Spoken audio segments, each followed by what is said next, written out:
Wednesday, the 22nd of April 2020, is Earth Day, the day when we celebrate the environmental movement, raise awareness about pollution, and unite across the globe to press for transformational change. As the official Earth Day website says, climate change represents the biggest challenge to the future of humanity and the life support systems that make our world habitable. I recently made reference to this with an Instagram post, inspired at the time by the uncontrollable fires that were devastating Australia, while Bolsonaro's idiotic stance on deliberate destruction of his country's Amazonian rainforest was threatening the future of our entire planet, and still is. If there's one thing the present pandemic has demonstrated clearly, it's our vulnerability and fragile relationship with our fellow inhabitants of planet Earth. And as the Earth Day website observes, while COVID-19 has in some ways pushed us apart, it has also created, in another sense, a closer connection between many of us, giving us an ideal opportunity to talk about something we all share, the Earth and its greatest threat, climate change. It has reminded us that we are global citizens, a fact that was celebrated last weekend with the One World Together at Home programme. And a painfully obvious feature of our present One World is that we have saddled ourselves with an unsustainable, broken global food system. By 2050, the world's population will be approaching 10 billion, and we will need to produce 60% more food than at present. However, the food system already occupies 40% of the Earth's land surface, uses 70% of our freshwater resources, and produces around 25% of all greenhouse gas emissions. Obviously, we need to totally rethink how we produce our food and what sort of diet we can sustain globally. The United Nations Intergovernmental Panel on Climate Change recently criticised the West's high consumption of meat and dairy produce, which is fueling global warming, concluding that more people could be fed using less land if we switched to a plant-based diet. If everybody went vegan by 2050, food-related greenhouse gas emissions would be reduced by 75%. An Oxford University study 2 years ago indicated that eliminating meat and dairy from our diet is probably the single biggest way that we can each reduce our environmental impact. And as the Sustainable Food Pyramid developed by the Barilla Center for Food and Nutrition shows, the healthier a food group is for us, the less impact that food group broadly has on the environment. What harms our bodies generally also harms the earth. The traditional food pyramid recommends that we minimize meat and pursue a plant-based diet, getting our protein from sources such as nuts, grains, and beans. So vegetarianism isn't just a more environmentally friendly diet, it's also a healthier one. But quite aside from environmental and health considerations, there is a spiritual, moral and ethical argument for veganism, which is the one that first set me on this path. As recent videos such as Dominion, Earthlings and Land of Hope and Glory remind us so vividly, Animals are treated horrifically around the world in the name of food production, not least in the wet markets that we have so recently come to associate with the origins of the coronavirus pandemic. Yet, as Thomas Wade's documentary A Prayer for Compassion argues, from a spiritual standpoint, we should respect and care for all sentient beings. A point that is currently being made very effectively by Supreme Master Ching Hai's Be Vegan, Make Peace movement. Becoming vegan not only benefits us as individuals, but can also help to bring peace to this world.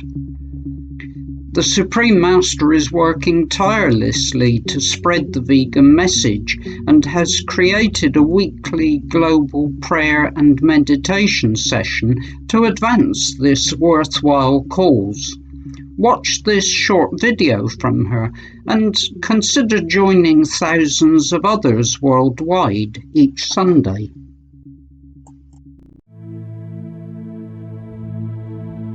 Supreme Master Ching Hai's urgent call to rescue our world and pray for World Vegan.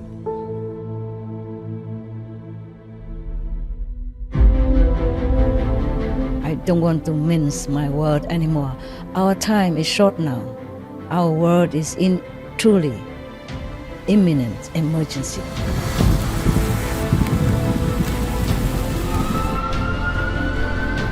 There are a few ticking bombs, not just one. No need to wait for even climate change. Heaven is angry. Earth is angry. The nature is angry.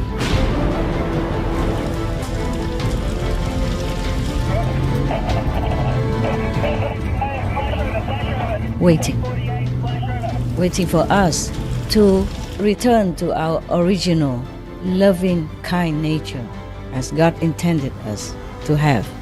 Waiting for us to exercise this power to save others and to save ourselves and our family. All this anguish energy is all aiming at us. Compared to this energy, atom bomb is nothing. It's like a child toy. Hell is inevitable if we do not change our way of life. Help the planet. Rescue the animals. Save our world. Be a hero. We are going to pray together.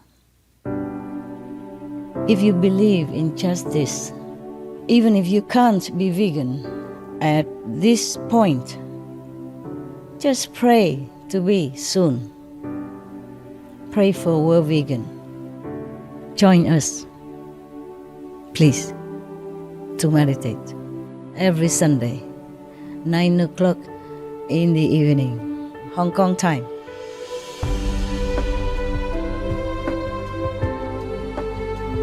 Our prayers are going to be powerful because it's backed by heavens and saints and God power. I make sure of that. It has tremendous power, never before known to humankind. Especially now when we do it together and you became vegan or praying to be vegan or are going to be vegan with all your benevolent, inherent quality within you, is going to be effective, very effective. Please tell also your family members, your friends, your acquaintance, whomever you know, to pray with you, with us, for a vegan world. It's good for them also. We can pray, meditate together about half an hour, and we can also continue every weekend like that, every Sunday again.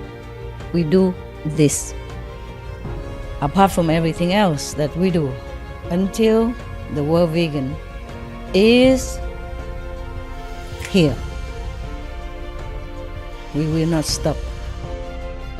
Even sincere for 5 minutes, 20 minutes, they all help to clean up our world, to save our children, and to live a noble, worthy, decent life, befitting the children of God. Join us to rescue the innocents. Join us to rescue our world. Please.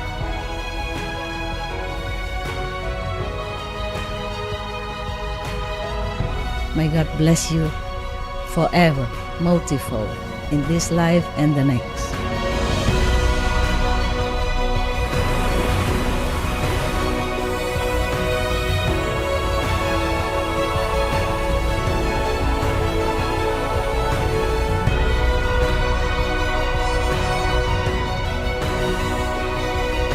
As for all our shows, viewers may download this message free and send it to your respected religious leaders, family, and friends. God bless. Download the video at suprememastertv.com/download. Make an alarm wherever you are, whatever you do. Please stop for some moment to pray for World Vegan with us, with me.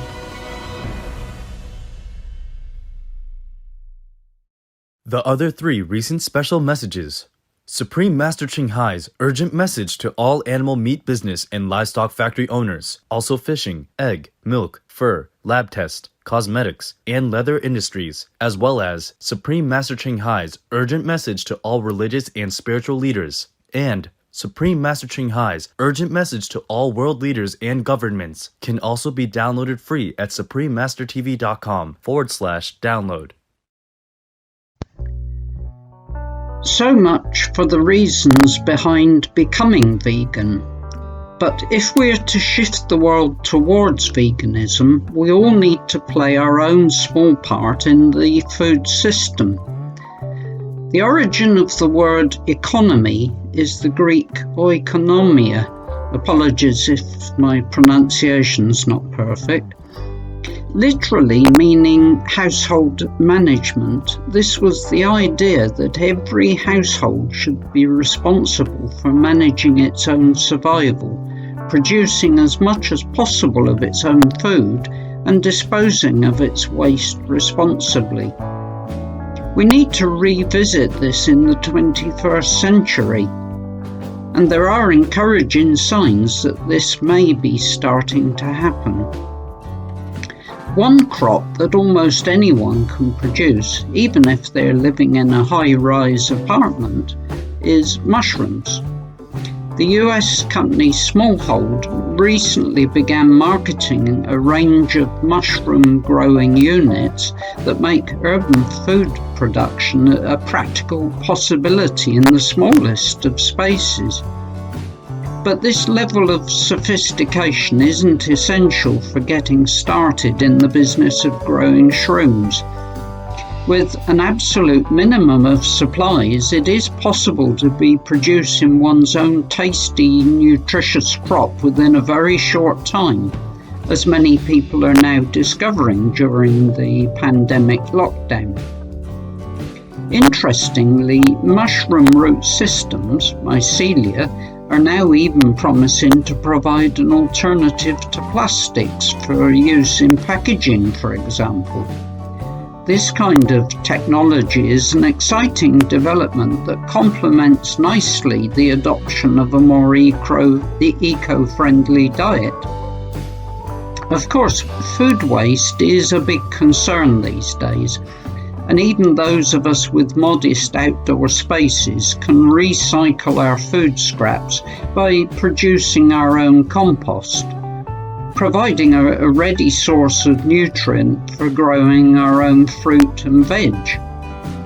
There's also renewed interest lately in allotment growing, where individuals who have insufficient outdoor space of their own rent small parcels of land on which to produce food, either for personal consumption or to offer to friends and neighbours, often a combination of both.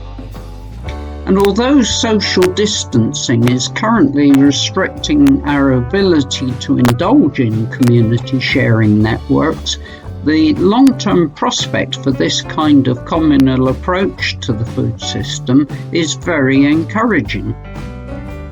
Big agriculture has shown itself to be a blight on our planet, and we really need to get back to Schumacher's concept of small is beautiful.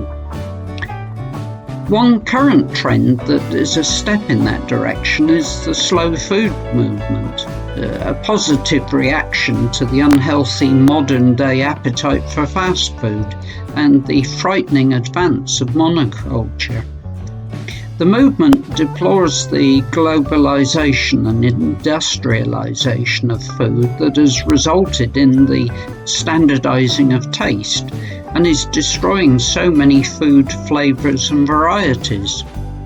Now more than ever before, biodiversity is at a critical stage, and we need to do all we can to preserve it, which includes home growing and minimal processing of food. There is still room, though, for some larger scale agriculture.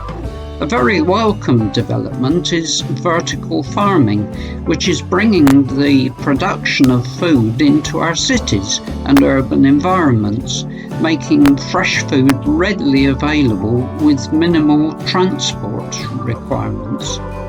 As the setup costs come down, this will almost certainly be a major feature of the future food production system.